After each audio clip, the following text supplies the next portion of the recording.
que nós já colocamos e discutimos nesta reflexão, a pergunta que sempre vem que é de quem processa, né, e quem julga o presidente da República, a quem cabe a competência, ou quem tem competência para processar e julgar o presidente da República. E se julgado e condenado, quem é que o substitui? Né? Quem é que vai substituir o presidente no caso dele ser tirado do cargo, vamos dizer assim? Também quem é que denuncia o presidente? Então, quem tem a incumbência, né, quem tem a atribuição, quem tem a função de denunciar o presidente, mormente naqueles crimes do artigo 85 da Constituição Federal, quando fala lá nos crimes de responsabilidade, né? Quem realiza esse juízo de admissibilidade, nessa denúncia, né? Na verdade, nessa provocação prevista no artigo 5º, inciso 34, a linha A da Constituição Federal, em que qualquer pessoa poderá provocar aí a jurisdição ante a existência de algum tipo de prática criminosa, né? Algum tipo de prática criminosa. Muito bem. Então, nós temos aí, na verdade, várias perguntas a serem respondidas, né? Logicamente que a competência para o julgamento, conforme já vimos lá no início, a previsão do artigo 51 da própria Constituição Federal, o artigo 51 da Constituição Federal diz que cabe aí a Câmara dos Deputados, né? Câmara dos Deputados, conforme prevê o artigo 45 da Constituição Federal, lembrando sempre que os deputados federais, eles representam a sociedade, né? Enquanto que os senadores, quem realmente vai julgar o presidente da República, eles representam os estados, como prevê o artigo 46 da Constituição Federal. Então, vejo que, pelo que prescreve o artigo 45 da Constituição Federal, e mais lá na frente o artigo 51, inciso 1º, né, compete aí privativamente à Câmara dos Deputados autorizar, ou seja, autorizar por dois terços de seus membros.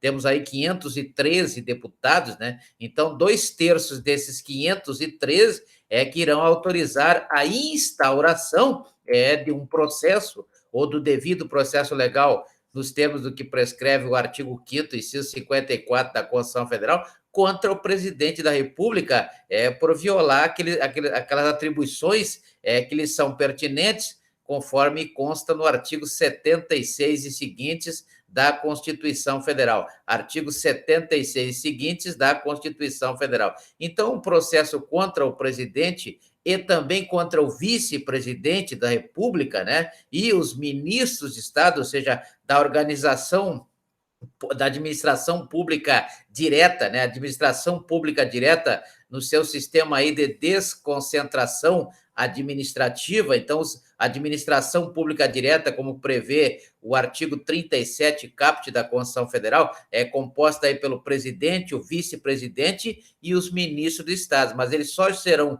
julgados quando houver, logicamente, uma autorização por parte da Câmara dos Deputados, ou seja, pelos deputados federais. Os deputados federais terão que autorizar esse processo, como prevê o artigo 51, inciso 1º da Constituição Federal. Uma vez que admitida a acusação nos termos do artigo 86 da Constituição Federal, artigo 86 da Constituição Federal, uma vez que admitida a acusação naquelas causas que já vimos lá no artigo 85 e também na Lei 1079 de 50, a Lei 1079 de 50 apura aí os crimes de responsabilidade do presidente da República, assim como também ocorre no artigo 85, né, da própria Constituição Federal. O artigo 86, por sua vez, já diz que admitida a acusação, ou seja, quando for admitida a acusação, né, isso conforme prevê, e já vimos aqui o artigo 52, inciso 1º da Constituição Federal, essa acusação contra o presidente da República, né, contra o presidente da República, conforme prevê o artigo 76 da Constituição Federal, logicamente, não devemos esquecer que essa autorização para processar o presidente da República, ela tem que partir da manifestação de vontades de 2/3 dos 513 deputados, né? E assim também se dá nas assembleias legislativas, né? Nas assembleias legislativas, né? Como é o caso da ALEAC, né? A ALEAC, conforme prevê o artigo 81 da Constituição do Estado do Acre. Então, o artigo 81 da Constituição do Estado do Acre traz mais ou menos o mesmo texto do artigo 86 da Constituição Federal, logicamente resguardada aí a organização político-administrativa, a divisão por esfera, como prevê o artigo 18 da Constituição Federal. Então, vejo que a Câmara dos Deputados, conforme prevê o artigo 51, artigo 51, inciso 1º, né, eu falei 52, mas é o artigo 51, inciso 1º, né, o artigo 51, a autorização tem que partir aí da manifestação de vontades de 2/3 dos deputados, né? Então, o presidente da República, ele será submetido a julgamento, aliás, ele tem 2 tipos de julgamentos, são diferenciados, né? Quando o crime for comum, ou seja, quando a prática criminosa for uma infração penal comum, né, um crime qualquer, homicídio, do artigo 121, furto, peculato, do artigo 312, para ficar mais específico, um crime contra a administração pública, aí o julgamento será procedido pelo Supremo Tribunal Federal. Então, o Supremo Tribunal Federal é que vai julgar o presidente da República nas infrações comuns, né? Aquelas infrações que qualquer pessoa pode cometer, e aí se o presidente da República cometer, né, uma vez que é autorizado aí pelo que prescreve o artigo 51, inciso 1º da Constituição Federal, pelo Congresso Nacional por 2/3 dos seus 513 membros, né? Então será julgado aí pelo STF, né? Supremo Tribunal Federal, naquela configuração do artigo 102,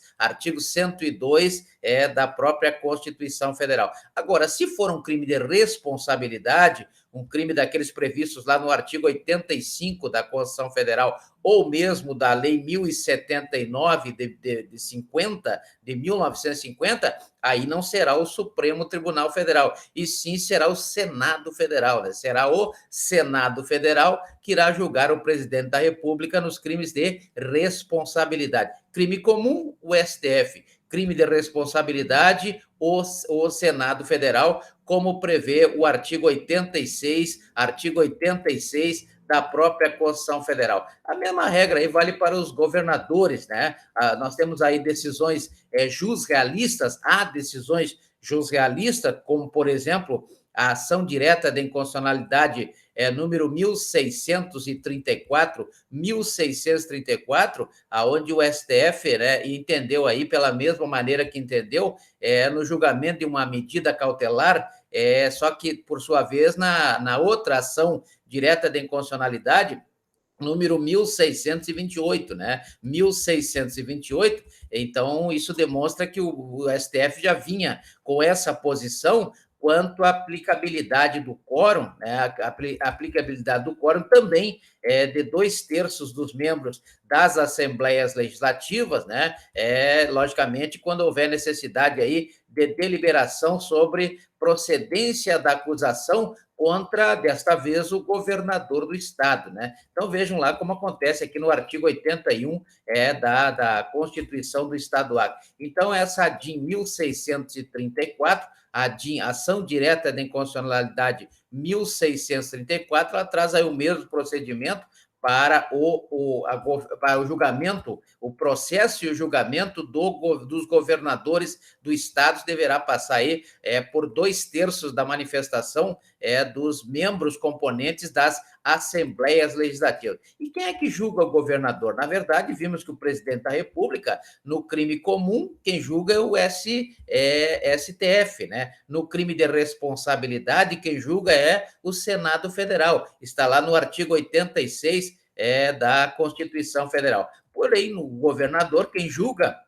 nos termos, por exemplo, um exemplo aí, o artigo 81, como eu já falei, da Constituição do Estado do Acre, né, conforme demonstrado aí na própria ADIM 1634, é o Tribunal de Justiça, né, o Tribunal, aliás, o Superior Tribunal de Justiça, o STJ, né, lá do artigo 100